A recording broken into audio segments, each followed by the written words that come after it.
wakil daripada JBT. Ada tak? Ada orang punya promotion hari ni? Ada goodies ke?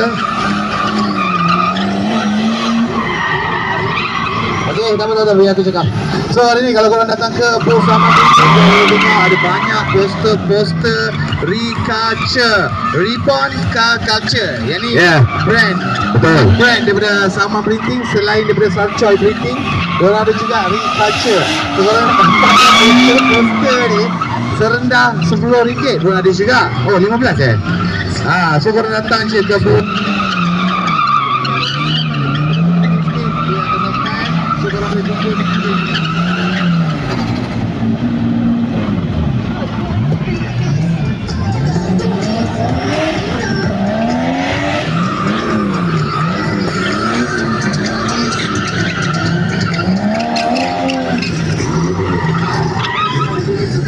So apa lagi Sama Printing bawa ni, Mal?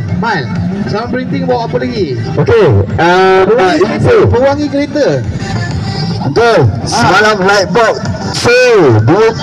habis. Tinggal lagi dua. Okey, so korang kalau lambat tak dapat light box. Yang ni itu limited lah. Yang memang dia tak bawa banyak light box ni, kita bagi dia limited. So next Super Sunday.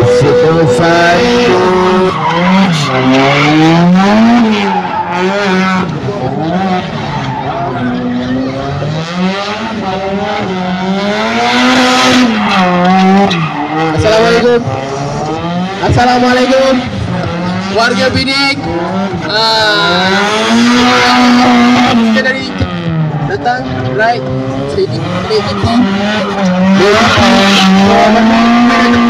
so korang kena datang booth Super Sunday, kita bawa.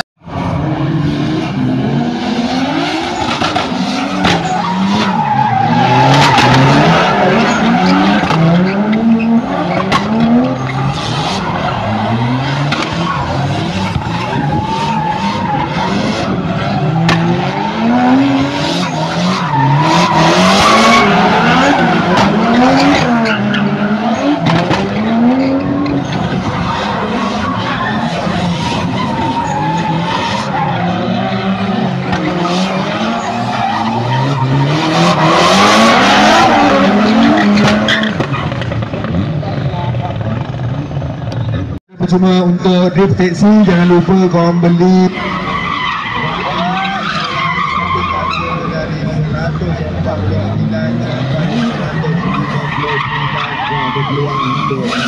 rasa drift taxi. Alright, terima kasih. Coklat. Rasa coklat. Nak satu. Boleh ke?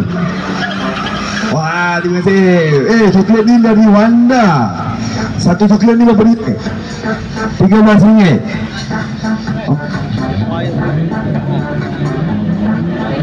Dapat gold coin. Oh, okey. Satu coklat ni RM13. Beli dua gold